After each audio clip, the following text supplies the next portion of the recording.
Hello, I'm Waqar Rizvi, and this is Scope.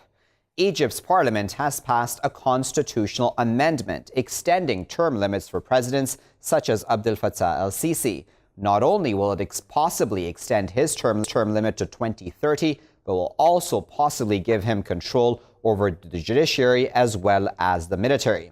To discuss what all of that means all these years after that Arab Spring revolution in the country, we're now joined by our esteemed panelists, Mr. Andrea Teti, who is an associate professor of international relations at the University of Aberdeen, specializes in Middle East politics. He's joining us now from the Italian capital, Rome.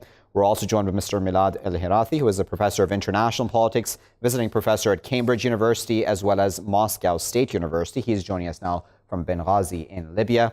And we're also joined by Mr. Ahmad Saffee, who is currently serving as a research fellow at the Institute of Strategic Studies in Islamabad. He's also served in the development sector and is a alumni. He is joining us now on the line from the Pakistani capital. Ahmad, Milad, and Andrea, thank you all for joining us. Milad, I'd like to start with you. What do you make of this constitutional amendment in Egypt? Is this not a step back for democracy in that country? I think the international community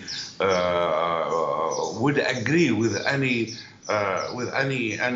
initiatives toward securing political stability, social stability also in the region. So, by the way, I mean, Egypt is a part of the whole political stability in the region. So from this point of view, I would say that now the Egyptians, I mean, as a whole, they are enjoying some degree of stability, so they can exhibit any initiative. For example, I'm sure that they will go to the referendum and to put the amendment in the referendum.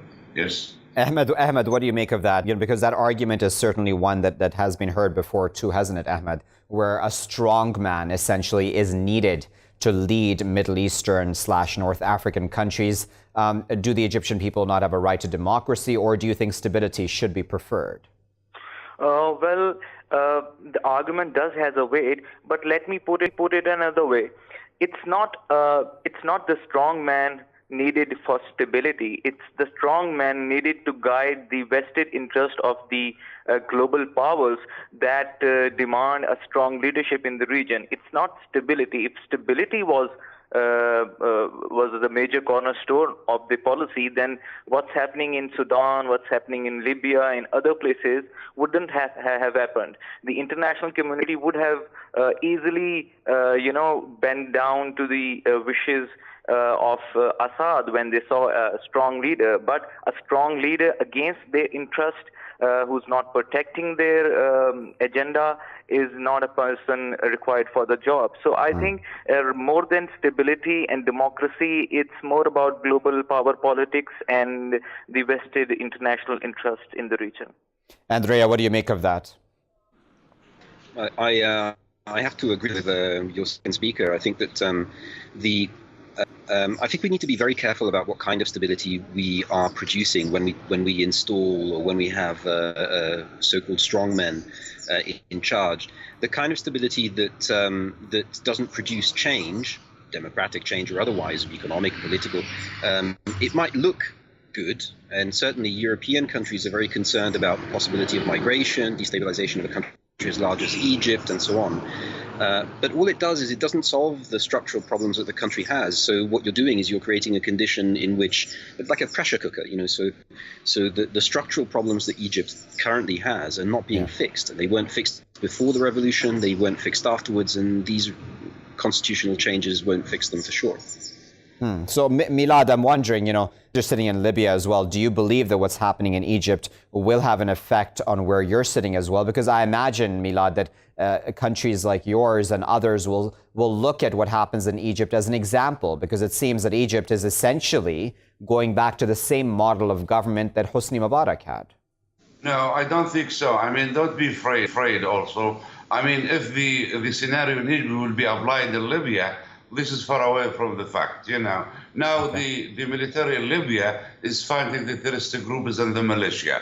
But it's not correct that the leader of the army will be a president, for example, or take over the authority in Libya, because in Libya there is a representative council, and doing everything and running everything in Libya. This is one thing. The second thing, I mean, democracy in North Africa its time is still not come yet. The region until today is still in need of leadership. This is one thing. We are still in need of leadership, and this reason for many reasons. Regarding democracy, for example, today maybe democracy produces conspiracy, and also conspiracy may produce democracy. So today, I think, talking about democracy in this region, who's suffering from underdevelopment and segmentation, I mean, this really has a lot of problems, really is in need in a leadership. You name it, what is it exactly? 1%, 2%, 3%, this is another thing. The other thing, that we should not compare the Western model with our region, or the North Africa, with this region, because there is a difference, because a big difference between the West and this region. And the West democracy introduced it as a social project, a social enterprise. Okay. But the West introduced democracy in our region as a political enterprise or social political project. Democracy is a social project, by the way. It's not political at all. So I think the situation in the region, the characteristic of the people and society and the state in the region, we cannot compare it with the West, where they have a very stable democracy. I would insist again, we are looking for stability first, and then we will discuss democracy.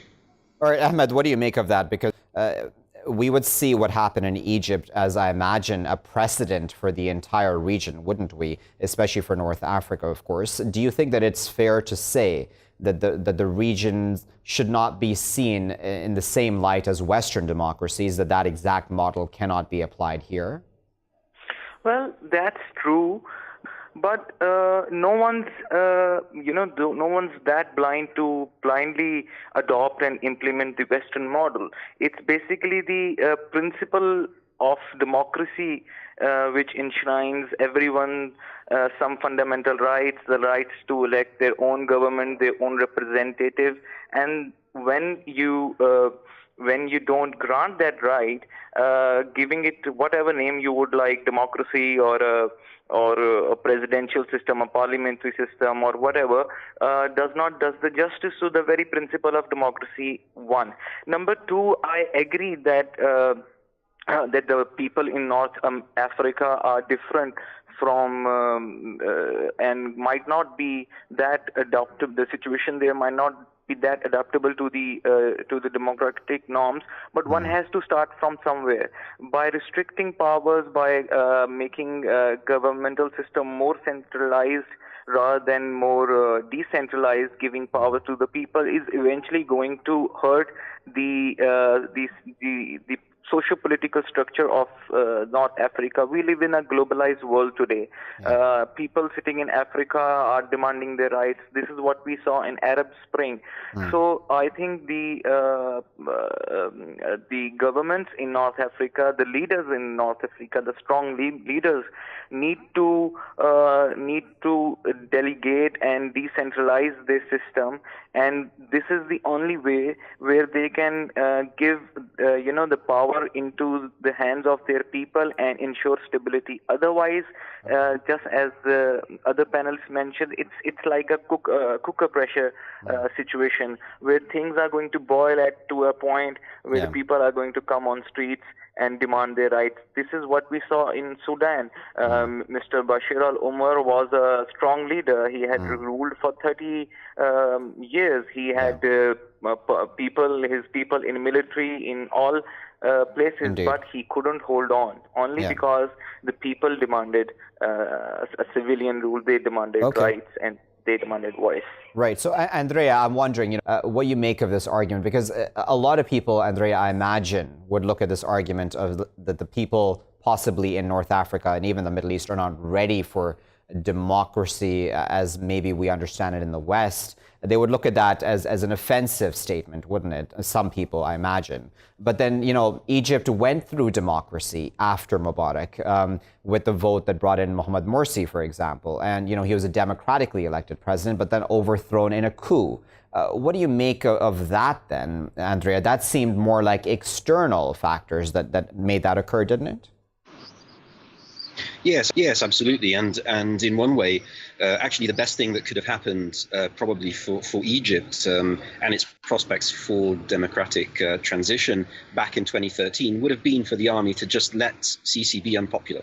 Because he was, at the time, let's not forget that the Brotherhood and Sisi himself had become spectacularly unpopular, and most certainly would have been. You mean Morsi, I believe. You mean Morsi, I believe, elections. Andrea, right? Sorry. Yes. Yeah.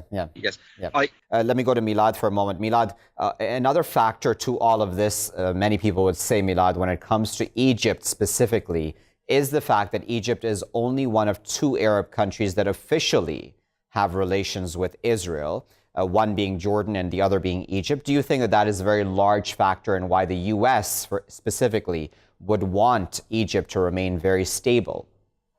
Yes, not only for the American, for the Europe and the Western country as well, because Egypt is bordering Israel. So in this case, the Western country all the time looking for a stable state in Egypt. By the way, I would like to mention just one point regarding democracy. Okay. If the people in any given country, for example, accepted the leadership, accepted the system, and they said that our system is democracy, we should tell them, okay, this is democracy. It's not necessary to accept democracy in any country from other countries' point of view, for example. If the Egyptian people accept Sisi, for example, through election for 1 term or 2 or 3. But Milad, if I may interrupt you for a moment, Milad, do you think that the Egyptian people really have the free choice when it comes to Sisi? Does he give them freedom to choose?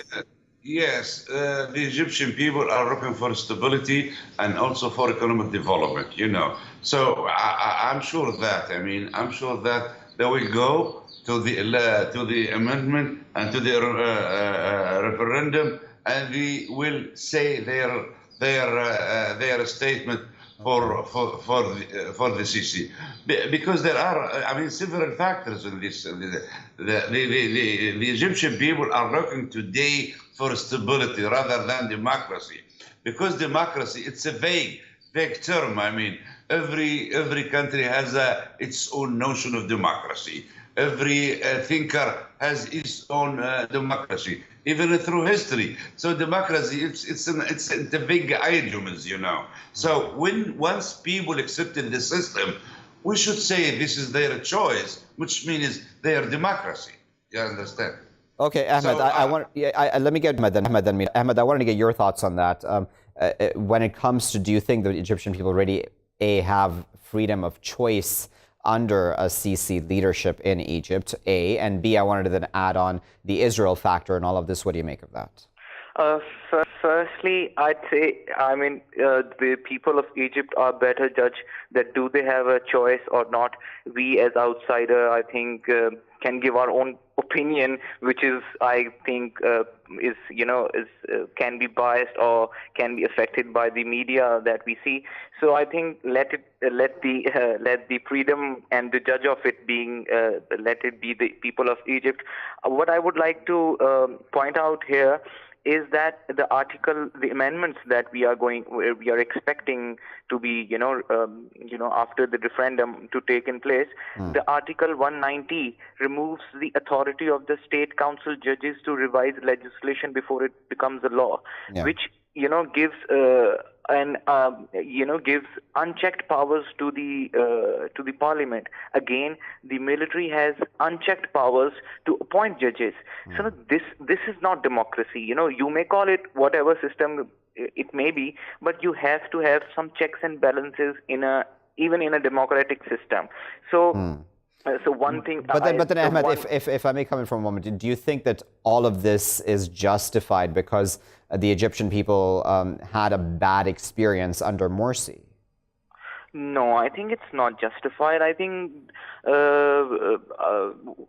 they should, on at least on the surface of the system, the political system that we see in Egypt, it shouldn't be one single institution or one single authority deciding the fate of the people, being being the custodian of the constitution, being being the upholder for the rights and freedoms of the individual. That one institution is not God. Okay. All right, let's go into a very short now. I'm going to ask all of our guests to stay with us. We're going to continue discussing Egypt, its constitutional amendments, and what this means not only for that country, but for the region. Stay tuned.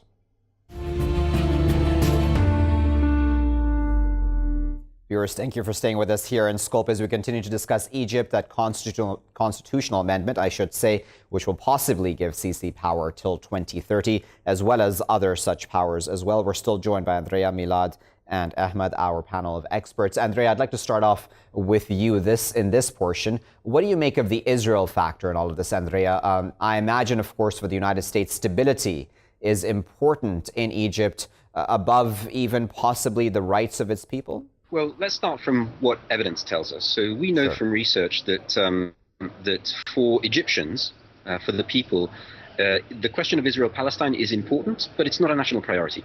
So if you ask people what their national priorities are, of course they all care very strongly about the Palestinian question, but if you ask them to rank their national priorities, it's things like social justice, like economic inequality, and corruption, which is an enormous problem in Egypt. Okay, and I'd also like to push back on the notion that Egyptians don't know what kind of democracy they want. They don't know what democracy is. They know very well what they want. They said it very clearly in the uprisings: bread, freedom, and social justice. And the downfall of the regime, the Nizam, which is not just the Mubarak and a few henchmen, but the regime itself.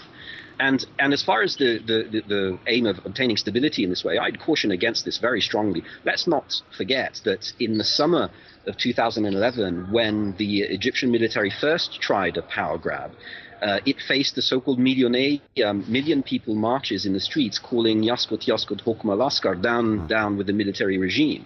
So the notion that the Egyptian military has a kind of free ride of credibility and popularity with the people, I think is very problematic, not just for the military itself, but also for Western governments supporting it. So they should be very careful what they wish. But Andrea, do you think that that Mohammed Morsi, the Muslim Brotherhood, did mess up when they came into power, and that almost taught the Egyptian people the lesson that, listen, we're going to prefer stability, because at least when we have stability in the country, political stability, I mean, then at least possibly the economy will get better, because we have seen since Sisi has come into power specifically a flow of investments.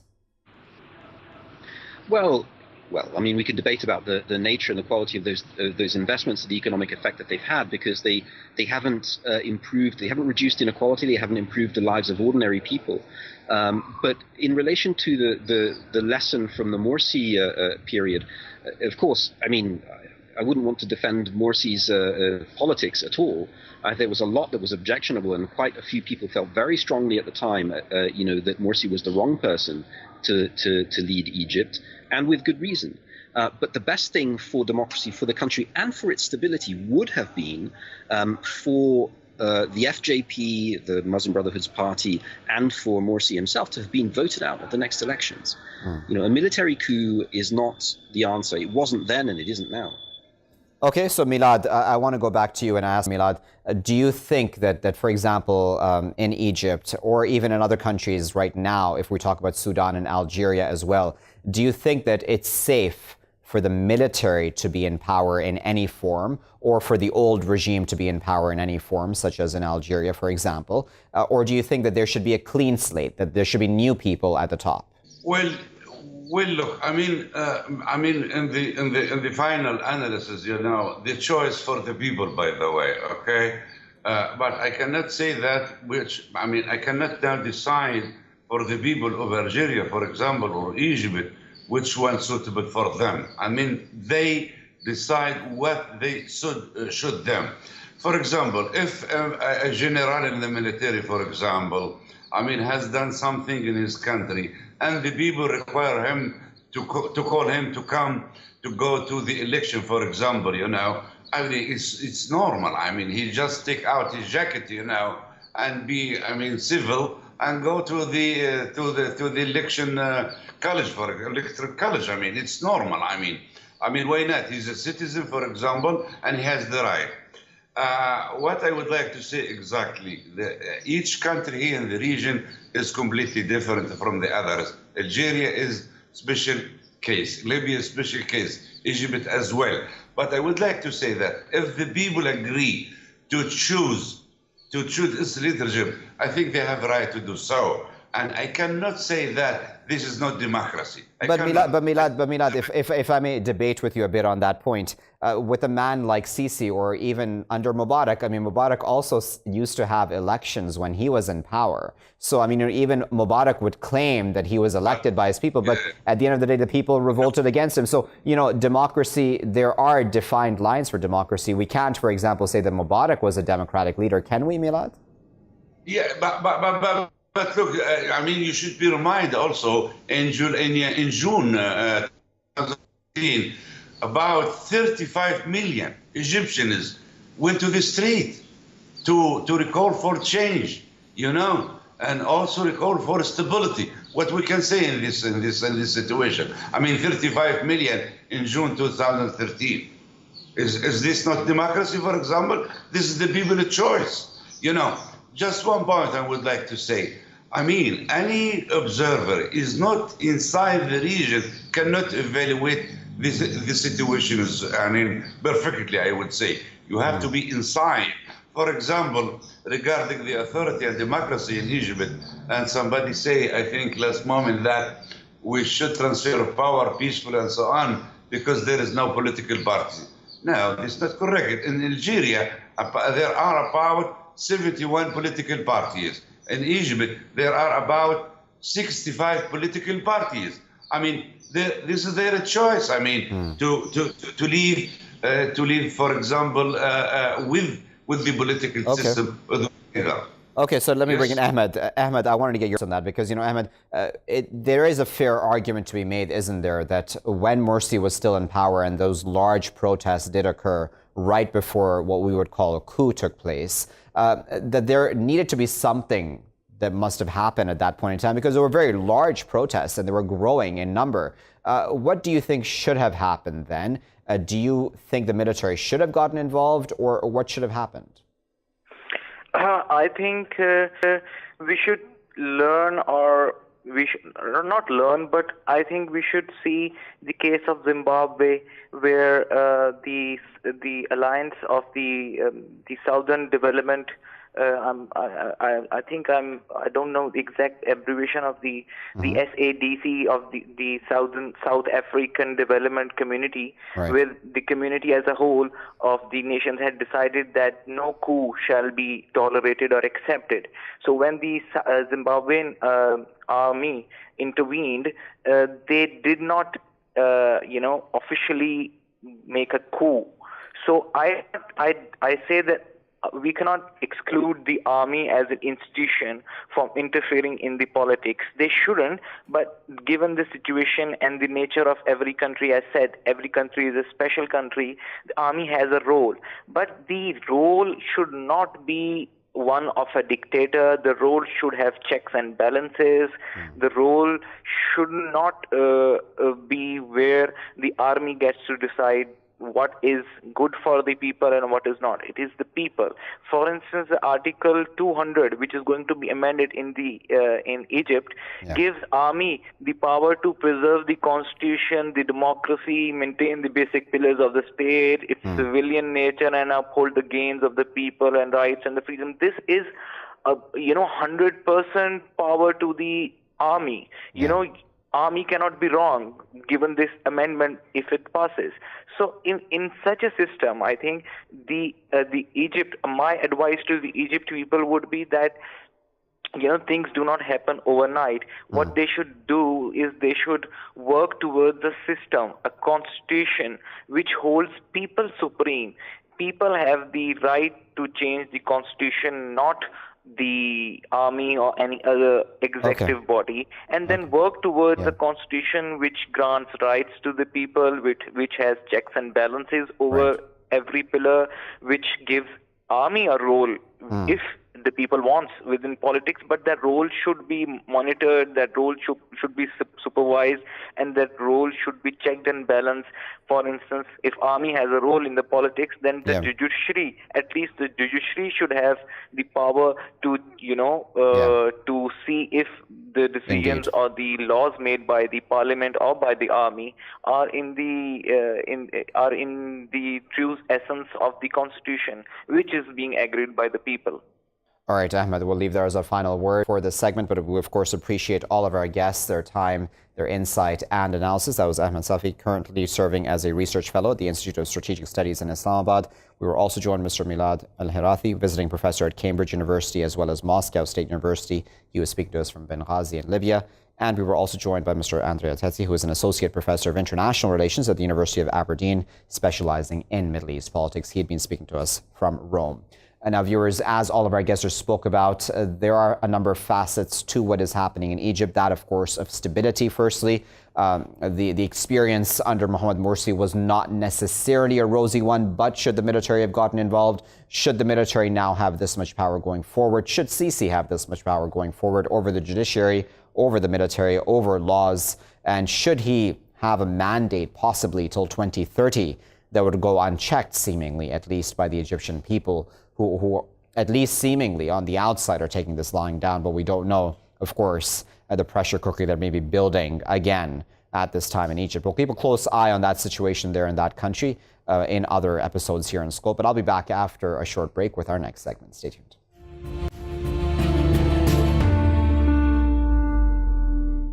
Viewers, thank you for staying with us here in Scope. Now, over the weekend, Donald Trump tweeted about Minnesota Democratic Representative Ilhan Omar, who in part had said in a speech a while back about CARE, the Council on American Islamic Relations, and how it was needed, especially in the wake of 9/11. Trump tweeting a video about that speech, taking it out of context, according to some arguments. And that has increased death threats towards the Democratic Congresswoman. I want to play a clip before we get to our esteemed guests about how Trump then reacted once he heard about those death threats. And he was asked directly by a reporter if he regretted tweeting in the fashion that he did. Let's watch this. Look, she's been very disrespectful to this country. She's been very disrespectful, frankly, to Israel. She is somebody that doesn't really understand, I think, life, real life, what it's all about. A way about her that's very, very bad, I think, for our country. I think she's extremely unpatriotic and extremely disrespectful to our country. All right, so, well, to discuss all of this a bit further, we're joined now by John Kane, who's a professor of international relations at the School of Government and International Relations at Griffith University. He's joining us now from Queensland in Australia. We're also joined by Professor Sascha Auerbach, who is joining us from London. He's a lecturer in history at the University of Nottingham. Sascha and John, thank you both for joining us. Now, Sascha, I'd like to start with you, if I may, and I wanted to get your reaction to how Donald Trump has gone after this Democratic Congresswoman, and what kind of a precedent do you think that sets? Well, I think it sets a very bad precedent. It's another example of Trump violating the traditions of the American presidency in a very obvious way. And I think you need to see it in the context of him preparing his way for a re-election bid in 2020. He wants to associate the Congresswoman with Alexandria Ocasio-Cortez as the kind of radical progressive wing of the Democratic Party and pit himself against that wing.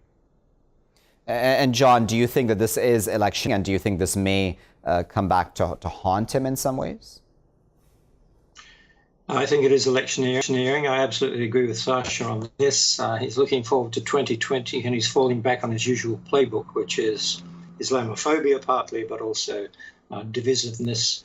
So is this a precedent? Well, it's Donald as usual, I think. And so, Sascha, then I wonder, going forward, what does this mean for these Democratic freshmen, if I may call them that? Because a lot of them have created a bit of nervousness, haven't they, on the Republican side? You quoted about Ocasio-Cortez, but there's also Rashida Tlaib of Michigan, I believe. What about them do you think makes the Republicans so nervous? Well, the demographics really don't favor the Republicans moving forward. They're going back to their base, which is going to be non-college educated white men out in the suburbs and the countryside. And the way the country is shifting in terms of its increasing diversity, it's increasingly not necessarily liberal, but certainly slightly more centrist to left of center mindset. None of these favor the Republicans. So they're just going to go on the attack and see if that works for them. And do you think that will work for them? Because, we did have Donald Trump at the end of the day elected into office. Do you think he can pull that off again? Do you think Republicans can pull that off again? Not because of this strategy, but a lot of this is kind of smoke and mirrors and sensationalism. If you really want to see what might decide the U.S. elections, you have to look at unemployment rates and how dramatically they've gone down in states that voted for Trump in the previous election. Well, they've gone down, but at a slower rate in states that voted for Clinton. John, do you agree with that? Do you think the strategy will necessarily work? But do you think that Trump still very much has a chance? Because, at the end of the day, the Russia collusion investigation didn't really bring up that smoking gun, did it? Not yet, although the full report's just about to be, or redacted report's just about to be released to Congress. So we'll see. That's an ongoing story, and it's not over yet. Donald Trump, yes, there's always many issues feeding into a presidential election. He is playing to partly what got him elected, which is a kind of alt-white racism, not to put too fine a point on it. And I don't think that people like Omar and others in the left in the Congress make the Republicans nervous. Quite the opposite. I think it's an opportunity for the Republicans to precisely jump on these people and raise the fears of Islamophobia or communism or whatever it is. So it's a strategy that's kind of playing, it's not a strategy, but I think it's events that are playing into the Republicans' playbook, really, which is unfortunate. Okay, so Sascha, for a moment, let's look at the Democratic Congresswoman's statements. There was that statement about AIPAC, I believe, and the Israel lobby in general that she had made. She got a lot of heat for that. Then we had this statement, an older one, which she had made about CARE. Do you think that there is room for criticism there about those statements? There's always room for criticism in any statement by a political figure. Do I think that it in any way resembles what Trump is implying? Absolutely not. When you look at the context of her statement about CARE, it was about the threat to the civil rights of Muslim Americans in the wake of 9/11, which is an absolutely legitimate concern. And in terms of, criticism of America's relationship with Israel and Israeli policy towards the Palestinians, it's a very contentious issue. She has every right to make a statement about it, and to demonize her in that way, as Trump has done, it's absolutely absurd. As Mr. Kane points out, like most of the things that Trump does, they have very little relation to political reality, but he creates that reality with his discourse. And John, the same question to you. Do you think that any of Congresswoman Omar's statements have shown her to be anti-American? I don't think she's anti-American at all. Most of her positions are, if she hadn't happened to be Muslim, many of her positions are expressed by other people who are non-Muslim and would go unnoticed. But that said, she's been criticized even by, she makes fellow Democrats nervous in the lower house precisely because she's ambiguous enough that certain charges can be laid which have a certain plausibility, and that makes them nervous. Nancy Pelosi, took her aside and gave her a bit of a lecture. So they're nervous about it too. The statement about the 9/11, I'm ashamed to say, was put forward taken out of context by an Australian alt-right activist and publicised. You can always do these things. It's politics. Politics are unpleasant. And Sascha, certainly, takes any accusations of anti-Semitism or Islamophobia or any of the above lightly. Do you think that was a fair accusation to throw at Congresswoman Omar, especially in the wake of that statement that she had made about the Israel lobby? Because, even as John there correctly said, even Pelosi didn't stand by Omar when it came to that specific statement, and other Democrats too. Well, again, you have to see this in the context of American politics. There's a particular demographic that the Democrats want to make sure vote for them in the next election, and they have to be extremely careful about anything that even has a hint of criticism in that direction. What you're seeing, I think, with Omar and with AOC is they're testing those boundaries a little bit more directly. And being, I think, very bold in their engagement with these very hot button issues. Older established politicians like Nancy Pelosi are going to be naturally much more cautious, and they're thinking about the long-term political prospects of these young guns. But in terms of actual political discourse, it's certainly nothing extreme, really. Okay, so John, one of the interesting things that happened of these death threats that Congresswoman is receiving since that tweet that Trump put out is that she's gotten a lot more donations, and I believe the figure was that she's gotten a lot of donations that are under $200. Although Ocasio-Cortez, I believe, gave her $2,000, but most of the donations have been under $200, meaning it's a certain class, of course, across the United States. What do you make of that? What does that say to you going forward about where and what direction America is moving in? America as a whole, very hard to say because America is very divided. But it just shows to show how political strategies can backfire to your disadvantage, except the death threats are, I think, a serious issue in this case because the leader of the country puts forward a certain, showing the burning towers and her statement next to it as encouraging. There are a lot of nutcases out there with guns in America. And if something should happen to her, it would be catastrophic. The killer, who was unfortunately another Australian in New Zealand, in the mosque, he pointed Donald Trump in his so-called manifesto as somewhat of an inspiration. That gives you pause. Now, of course, Donald Trump and his team, ridiculous. How could we hold Donald Trump responsible for what's happening to someone in New Zealand? Yet, of course, he is the leader of the foremost free nation in the world. And what you say counts. And there's a lot of people out there listening, and some of them can be very dangerous. Indeed, and Sascha, we've already seen, his supporters, Trump supporters, that is on the defensive. His own spokeswoman Sanders saying that he doesn't have any wishes for anybody to harm Congresswoman Omar, but in the same breath that she went on to criticize all of Omar's statements as well, almost deflecting really the situation. Do you think that there's a real genuine danger to the Congresswoman? Absolutely, and we shouldn't forget that she was on the assassination list of the right-wing white supremacist extremist, the Coast Guard officer who was arrested with all those weapons and that list of people that he was planning on killing. She was on that list, and for Trump to simply say, "Oh, I wish her no harm," to be honest, I think he's lying. I think Trump would be absolutely pleased if his base mobilized and at least threatened or intimidated his political opponents into being cowed and into being less critical of him. Does he actually want to see anyone murdered? I don't think that's the case, but I think we're talking about a man who doesn't really have full grasp of the consequences of his actions. Okay, so John, because both of you gentlemen have brought this up, I would then, bring it up as well, and that is, of course, the fact that Ilhan Omar, of course, is a Muslim woman. Not just that, but she wears the hijab or the veil. Do you think that that very outwardly expression of her faith plays out into a lot of this? I'm sure it does. Absolutely sure it does. Amongst those who buy the Donald Trump line on Islam and so forth, I'm sure it plays a great deal.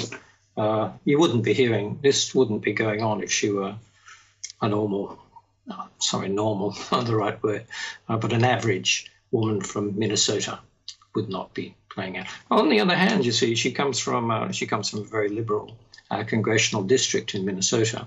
That's true. And most of the voters there are white. So it's not necessarily the case that these kind of things are going to play, but they're played politically. And if they can be played politically for the bad or for the good.